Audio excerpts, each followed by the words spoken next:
আয়াতুল কুরসির আমল অত্যন্ত দামি আমল। আয়াতুল কুরসি একবার পড়লে কি হয়, তিনবার পড়লে কি হয়, 7 বার পড়লে কি হয়। আয়াতুল কুরসির বিস্ময়কর ফজিলত। প্রিয়দিনী ভাই ও বোনেরা, আয়াতুল কুরসির আমল যে ব্যক্তি করবে ওই ব্যক্তি পৃথিবীর মধ্যে শ্রেষ্ঠ হয়ে যাবে। সুবহানাল্লাহ। কোরআনের আমল কখনো বিফলে যায় না। আয়াতুল কুরসির আমল শ্রেষ্ঠ আমল। আমার বিশ্বাস যারা চায় আয়াতুল কুরসির আমল করতে, তারা আজকের এই গুরুত্বপূর্ণ আলোচনাটি শুরু থেকে শেষ পর্যন্ত শুনবে ইনশাআল্লাহ। আয়াতুল কুরসি এই মুবারক আয়াত দিনে রাতে বারবার পড়ার নির্দেশনা হাদিস শরীফে আছে। মুমিনের কর্তব্য এই পবিত্র আয়াতকে প্রতিদিনের ওজিফা বানিয়ে নেওয়া, আল্লাহকে খুশি করার জন্য। বেহেশতের পথের ইউটিউব চ্যানেলের সুপ্রিয় দিনী ভাই ও বোনেরা, পবিত্র কুরআনুল কারীমের অন্যতম শ্রেষ্ঠ আয়াত আয়াতুল কুরসি। এই আয়াত ফাটের ফজিলত অসংখ্য পাঠকদের সুবিধার্থে হাদিস শরীফে বর্ণিত আয়াতুল কুরসির ফজিলতগুলো এখানে তুলে ধরা হলো। জেনে নিন আয়াতুল কুরসি পড়ার ফজিলত। 1 নম্বর, আয়াতুল কুরসি পড়ে বাড়ি থেকে বের হলে, ঘর থেকে বের হলে 70,000 ফেরেশতা চতুর্দিক থেকে তাকে রক্ষা করে। তার জিম্মাদার স্বয়ং আল্লাহ রব্বুল আলামিন হয়ে যান। সুবহানাল্লাহ, সুবহানাল্লাহ। তার কোনো ভয় থাকে না, পেরেশানি থাকে না। 2 নম্বর ফজিলত, আয়াতুল কুরসি পড়ে বাড়ি ঢুকলে বাড়িতে দারিদ্রতা প্রবেশ করতে পারে না। ওই বাড়িতে কখনো অভাব অনটন আসে না। অভাব অনটন দূর হয়ে যায়, অশান্তি দূর হয়ে যায়, রহমত বর্ষিত হয়, বরকত বর্ষিত হয়, শয়তান দূরীভূত হয়ে যায়। তো আমাদের উচিত হবে বাড়িতে ঢুকার পূর্বে আয়াতুল কুরসি পড়ে বাড়িতে প্রবেশ করা। আল্লাহ তাআলা আমাদের সবাইকে বাড়িতে প্রবেশের পূর্বে আয়াতুল কুরসি পড়ে বাড়িতে প্রবেশ করার তৌফিক দান করুন। সকলে বলি আল্লাহুম্মা আমিন। আয়াতুল কুরসি পড়তে বেশিক্ষণ সময় লাগে না। আপনি অভ্যাস করুন, আপনি পারবেন। যখনই ঘরে প্রবেশ করবেন অথবা বাড়িতে প্রবেশ করবেন আয়াতুল কুরসি পড়ুন। 3 নম্বর ফজিলত, আয়াতুল কুরসি পড়ে ঘুমালে সারা রাত একজন ফেরেশতা তাকে পাহারা দেন, সারা রাত পাহারা দেন। আমি আপনি ঘুমিয়ে যাব, ঘুমানোর পূর্বে যদি আয়াতুল কুরসি একবার পড়তে পারি তাহলে আমাদের কপাল খুলে যাবে। এর চেয়ে সুসংবাদ আর কি হতে পারে। রহমতের ফেরেশতা আমাদের জান, আমাদের মাল সারা রাত পাহারা দিবেন। সুবহানাল্লাহ। 4 নম্বর ফজিলত, ফরজ নামাজের পর পড়লে আর বেহেশতের মধ্যে তার মধ্যে একটি জিনিসের দূরত্ব থাকে, তা হলো মৃত্যু। এবং মৃত্যুর আযাব এতই হালকা হয় যেন একটি পিঁপড়ার কামড়, এত পরিমাণ হালকা হয়। সুবহানাল্লাহ। সে বুঝতেও পারবে না যে ব্যক্তি আয়াতুল কুরসির আমল করবে সদা সর্বদাই সব সময়। সুবহানাল্লাহ। 5 নম্বরে ওযুর পর পড়লে 70 গুণ সম্মান ইজ্জত আল্লাহ তাআলা বৃদ্ধি করে দেন। সুবহানাল্লাহ। একটি হাদিস শুনুন, বুখারী শরীফের হাদিস, 2311 নম্বর হাদিস। হযরত উবাই ইবনে কাব রাদিয়াল্লাহু তাআলা আনহু বর্ণিত হাদিসে বর্ণিত হয়েছে, যে ব্যক্তি সকালে আয়াতুল কুরসি পাঠ করবে সে সন্ধ্যা পর্যন্ত জিন থেকে হেফাজতে থাকবে, এবং যে ব্যক্তি সন্ধ্যায় তা পাঠ করবে সে সকাল পর্যন্ত জিন থেকে হেফাজতে থাকবে। বলুন না সুবহানাল্লাহ। অতএব অত্র হাদিস দ্বারা আমরা বুঝতে পারলাম সকালে একবার পড়লে সারা দিন আমরা আল্লাহর জিম্মায় থাকব। কোনো খারাপ জিন আমাদের কোনো ক্ষতি করতে পারবে না, আমাদের অনিষ্টতা করতে পারবে না, আল্লাহ হেফাজত করবেন। আবার যদি আমরা সন্ধ্যায় পড়তে পারি তাহলে সারা রাত আমাদেরকে খারাপ জিন থেকে হেফাজত করবেন। যিনি তিনি কে? আমার আপনার রব আল্লাহ।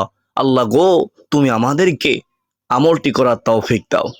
2 নম্বর, বুখারী শরীফের হাদিসটি শুনবেন। রাসূলুল্লাহ সাল্লাল্লাহু আলাইহি ওয়াসাল্লাম বলেন, যে কেউ যখন রাতে আপন বিছানায় যাবে, ঘুমাতে যাবে এবং আয়াতুল কুরসি পড়বে ঘুমানোর পূর্বে, তখন সে রাতের পুরো সময় আল্লাহর পক্ষ থেকে তার জন্য হেফাজতকারী থাকবে। আর সকাল হওয়া পর্যন্ত শয়তান তার নিকটেও আসতে পারবে না। আমরা ইতিপূর্বে সংক্ষেপে শুনেছি, এখন আমরা হাদিসটি শুনেছি।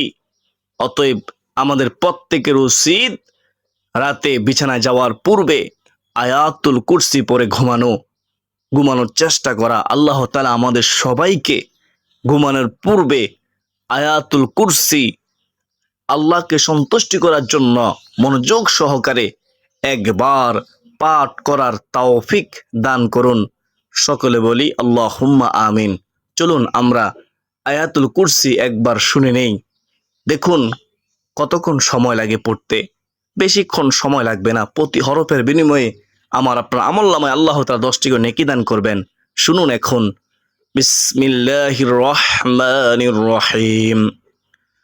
আল্লাহু লা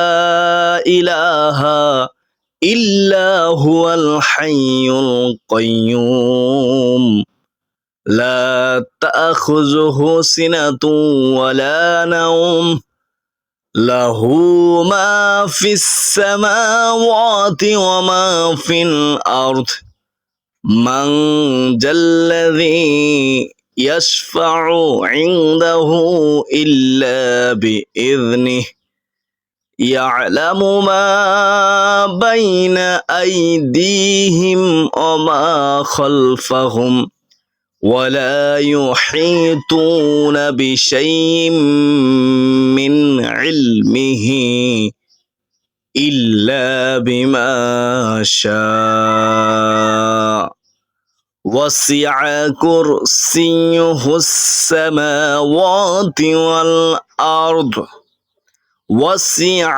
كرسيه السماوات والأرض ولا يؤوده حفظهما وهو العلي العظيم।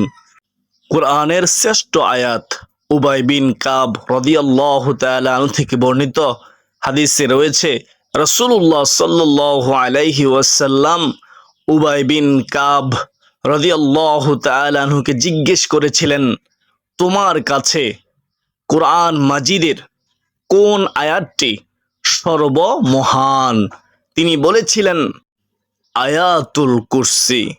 তারপর রাসূলুল্লাহ সাল্লাল্লাহু আলাইহি ওয়াসাল্লাম নিজ হাত মুবারক দিয়ে ওই সাহাবীর বুকে আঘাত করে বললেন, ইশারা করে বললেন, আবুল মনজির ও আমার সাহাবী, এই ইলমের কারণে তোমাকে ধন্যবাদ। সুবহানাল্লাহ। মুসলিম শরীফের হাদিস, হাদিস নম্বর হচ্ছে 1396 নম্বর হাদিস। আয়াতুল কুরসি শ্রেষ্ঠ আয়াত। ফরজ নামাজের পর আয়াতুল কুরসি পড়লে কি পুরস্কার শুনেন? আমরা তো ইতিপূর্বে সংক্ষেপে শুনেছি। নাসাই শরীফের হাদিস 9448 নম্বর হাদিস। হযরত আবু উমামাহ রাদিয়াল্লাহু তাআলা আনহু থেকে বর্ণিত হাদিসে রাসূলুল্লাহ সাল্লাল্লাহু আলাইহি ওয়াসাল্লাম বলেছেন, যে ব্যক্তি প্রত্যেক ফরজ নামাজের পর আয়াতুল কুরসি পড়বে তার জন্য জান্নাতে প্রবেশের পথে মৃত্যু ব্যতীত আর কোনো বাধা থাকবে না। সুবহানাল্লাহ। অত্র হাদিস দ্বারা কি বুঝতে পারলেন? আমার আপনার মৃত্যু হবে, ওই মৃত্যুটা শুধু বাধা হয়ে থাকবে জান্নাতে যাওয়ার পথে যদি আমরা আয়াতুল কুরসি পড়ি। মৃত্যুর পর সাথে সাথে জান্নাতের আরাম আয়েশ বুক করতে থাকবো। কবরে যখন রাখবে কবরটা প্রশস্ত করে দিবেন আল্লাহ তাআলা, জান্নাতি বিছানা বিছিয়ে দিবেন। সুবহানাল্লাহ। উবাই বিন কাব রাদিয়াল্লাহু তাআলা আনহু থেকে বর্ণিত আরেক হাদিসে রয়েছে, তার একটি খেজুর রাখার থলি ছিল। ক্রমে ক্রমে সেটা থেকে তার খেজুর কমতে থাকতো। এক রাতে তিনি পাহারা দেন, হঠাৎ যুবকের মতো এক জন্তু দেখতে পেলেন, তিনি তাকে সালাম দেন, সে সালামের উত্তর দেয়। তিনি বলেন, তুমি কি তুমি কি জিন না মানুষ? তুমি কি? সে বলে, আমি হচ্ছি জিন। সুবহানাল্লাহ। উবাই বিন কাব রাদিয়াল্লাহু তাআলা আনহু তার হাত দেখতে চাইলে সে তার হাত দেয়, তার হাত ছিল কুকুরের হাতের মতো, নাউজুবিল্লাহ, আর চুল ছিল কুকুরের চুলের মতো। তিনি বলেন, এটা জিনের আকৃতি। সে জন্তু বলে, জিন সম্প্রদায়ের মধ্যে আমি সবচেয়ে সাহসী, আমি সবচেয়ে সাহসী। তিনি বলেন, ওই সাহাবী বলেন জিনকে, তোমার আসার কারণ কি? তুমি কেন এসেছ? ওই জিন সে বলে, আমরা শুনেছি আপনি সদকা পছন্দ করেন, তাই কিছু সদকার সামগ্রী নিতে এসেছি। সাহাবী বলেন, তোমাদের থেকে পরিত্রাণের উপায় কি? বাছার উপায় কি? ওই জিন বলে, সে বলে, সূরা বাকারার এই আয়াতটি, অর্থাৎ আয়াতুল কুরসি, যে ব্যক্তি সন্ধ্যায় এটি পড়বে সকাল পর্যন্ত আমাদের থেকে পরিত্রাণ পাবে, মুক্তি পাবে, আমরা তার কোনো ক্ষতি করব না। আর যে ব্যক্তি সকালে এটি পড়বে সন্ধ্যা পর্যন্ত আমাদের থেকে সে নিরাপদে থাকবে। সুবহানাল্লাহ। শয়তান জিন তাকে শিখিয়ে দিয়েছেন ওই সাহাবীকে আমলটি, কখনো ক্ষতি করবে না জিনেরা যদি আমরা আয়াতুল কুরসির আমল করি। সকাল হলে ওই সাহাবী রাসূলুল্লাহ সাল্লাল্লাহু আলাইহি ওয়াসাল্লামের দরবারে আসেন এবং এসে ঘটনার খবর দেন, বিস্তারিত বললেন। রাসূলুল্লাহ সাল্লাল্লাহু আলাইহি ওয়াসাল্লাম তিনি বললেন, ও আমার সাহাবী, ওই খবিশ সত্য বলেছে, সে জিন, যে আমল শিখিয়ে দিয়েছে সে আমলও সত্য। সুবহানাল্লাহ। সহিহ ইবনে হিব্বান। হযরত আবু হুরায়রা রাদিয়াল্লাহু তাআলা আনহু থেকে বর্ণিত, তিনি বলেন, এক রমজান মাসে রাসূল সাল্লাল্লাহু আলাইহি ওয়াসাল্লাম আমাকে যাকাতের সম্পদ পাহারা দেওয়ার দায়িত্ব দিয়েছিলেন। তখন দেখতে পেলাম একজন আগন্তুক সদকার মাল চুরি করতেছে। তখন আমি তার হাত ধরে ফেললাম এবং বললাম, আল্লাহর কসম, আমি তোমাকে আল্লাহ রাসূলের কাছে নিয়ে যাব। তখন আগন্তুক বলল, আমি খুব অভাবী আর আমার অনেক প্রয়োজন। তার এই কথা শুনে দয়া করে তাকে ছেড়ে দিলাম। পরদিন সকালে রাসূলুল্লাহ সাল্লাল্লাহু আলাইহি ওয়াসাল্লাম আমাকে জিজ্ঞেস করলেন, গতকাল তোমার অপরাধী কি করেছে? আমি উত্তর দিলাম, হে আল্লাহর রাসূল, লোকটি নাকি অনেক অভাবী, তাই তাকে দয়া করে ছেড়ে দিয়েছি। রাসূলুল্লাহ সাল্লাল্লাহু আলাইহি ওয়াসাল্লাম বললেন, অবশ্যই সে তোমাকে মিথ্যা বলেছে আর সে আবার আসবে। পরদিন আমি আবার অপেক্ষা করতে লাগলাম। যখন সে আবারও চুরি করতে আসলো তখন তাকে ফাকরাও করে বললাম, এবার অবশ্যই আমি তোমাকে আল্লাহর রাসূলের কাছে নিয়ে যাব। সে বলল, আমাকে ছেড়ে দাও, আমি খুব অভাবী, আমার পরিবার আছে, আমার সন্তান আছে, আমার স্ত্রী আছে, আমি আর আসবো না, আমাকে ক্ষমা করে দাও। তখন আমি তাকে দয়া করে এবারও ছেড়ে দিলাম, সে চলে গেল। পরের দিন আবারও রাসূল সাল্লাল্লাহু আলাইহি ওয়াসাল্লাম আমাকে জিজ্ঞেস করলেন, গতকাল তোমার অপরাধী কি করেছে? আমি এবারও উত্তর দিলাম, হে আল্লাহর রাসূল, লোকটি নাকি অনেক অভাবী, তাই তাকে দয়া করে ছেড়ে দিয়েছি।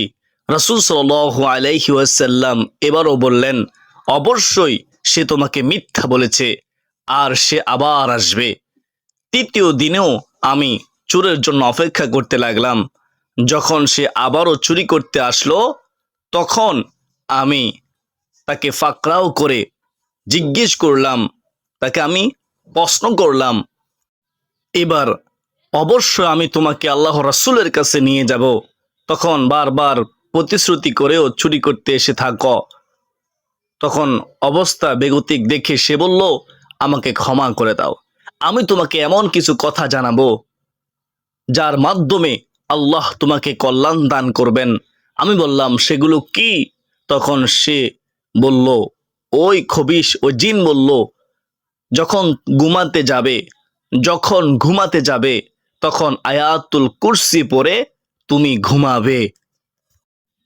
তাহলে আল্লাহ তোমার জন্য একজন পাহারাদার নিযুক্ত করবেন, যে তোমার সঙ্গে থাকবে, আর কোন শয়তান সকাল পর্যন্ত তোমার কাছেও আসতে পারবে না। এটা শুনে হযরত আবু হুরায়রা রাদিয়াল্লাহু তাআলা আনহু তাকে ছেড়ে দিলেন। পরের দিন রাসূল সাল্লাল্লাহু আলাইহি ওয়াসাল্লাম আবার অপরাধীর কথা জানতে চাইলে তিনি আগে রাতের কথা বললেন। তখন রাসূল সাল্লাল্লাহু আলাইহি ওয়াসাল্লাম বললেন, যদিও সে চরম মিথ্যাবাদী কিন্তু সে সত্য বলেছে। রাসূল সাল্লাল্লাহু আলাইহি ওয়াসাল্লাম হযরত আবু হুরায়রা রাদিয়াল্লাহু তাআলা আনহুকে আরো বললেন, তুমি কি জানো সে কে? হযরত আবু হুরায়রা রাদিয়াল্লাহু তাআলা আনহু বললেন, না। রাসূল সাল্লাল্লাহু আলাইহি ওয়াসাল্লাম আবু হুরায়রা রাদিয়াল্লাহু তাআলা আনহুকে বললেন, সে ছিল খবিশ, শয়তান। সে যে আমল শিখিয়ে দিয়েছে সেটা সত্য, যদিও শয়তান। সুবহানাল্লাহ, সহিহ বুখারী শরীফের হাদিস। তো এতক্ষণ পর্যন্ত আপনারা আয়াতুল কুরসি সম্পর্কে শুনেছেন। এখন শুনুন কখন কতবার পড়বেন। আপনি প্রতিদিন প্রত্যেক ফরজ নামাজের পরে একবার করে আয়াতুল কুরসি পড়বেন। একবার পড়লে কি পুরস্কার আপনারা ইতিপূর্বে শুনেছেন। আপনারা সকাল সন্ধ্যায় একবার করে পড়বেন। ফজরের পরে একবার, মাগরিবের পরে একবার। চেষ্টা করবেন সকাল সন্ধ্যা পড়ার জন্য। ঘর থেকে বাহির হওয়ার পূর্বে, বাড়ি থেকে বাহির হওয়ার পূর্বে আয়াতুল কুরসি একবার পড়বেন। আপনি বাড়িতে প্রবেশ করার পূর্বে আয়াতুল কুরসি একবার পড়বেন। দোকানে প্রবেশ করতেছেন, আয়াতুল কুরসি পড়বেন। দোকান থেকে বাইর হওয়ার সময় আয়াতুল কুরসি পড়বেন। ঘুমানোর পূর্বে আপনারা আয়াতুল কুরসি পড়ে ঘুমাবেন। একবার পড়লেই হবে। আর আপনি 3 বার পড়বেন কখন? যখন কাউকে জিন আক্রান্ত করে তখন আপনি 3 বার পড়বেন অথবা 7 বার পড়বেন। 3 বার অথবা 7 বার পরে পানি গ্লাসে ফু দিয়ে ওই জিনে আক্রান্ত ব্যক্তিকে খাওয়ালে ওই ব্যক্তি সুস্থ হয়ে যাবে ইনশাআল্লাহ। 3 বার অথবা 7 বার বিসমিল্লাহ সহকারে। অথবা কেউ যদি জিনগ্রস্ত হয় তাহলে আয়াতুল কুরসি 3 বার অথবা 7 বার বিসমিল্লাহ সহকারে পড়ে শরীরের মধ্যে দম করলে, ফু দিলে সে সুস্থ হয়ে যাবে ইনশাআল্লাহ। আয়াতুল কুরসির আমল অত্যন্ত দামি আমল। আপনি যদি চান যে আপনার দোয়া কবুল হোক, মনে আশা পূর্ণ হোক, উত্তম রূপে ওযু করে আয়াতুল কুরসি পড়ার পূর্বে এবং শেষে দুরূদ শরীফ পড়লে, আর আয়াতুল কুরসি আপনি 7 বার পড়লে আপনার মনের আশা পূরণ হবে, দোয়া কবুল হবে, দুঃখ কষ্ট দূর হবে ইনশাআল্লাহ। তো আশা করি সকলে বুঝতে পেরেছেন। আল্লাহ তাআলা আমাদের সবাইকে আয়াতুল কুরসি বেশি বেশি পাঠ করার তৌফিক দান করুন। আমিন।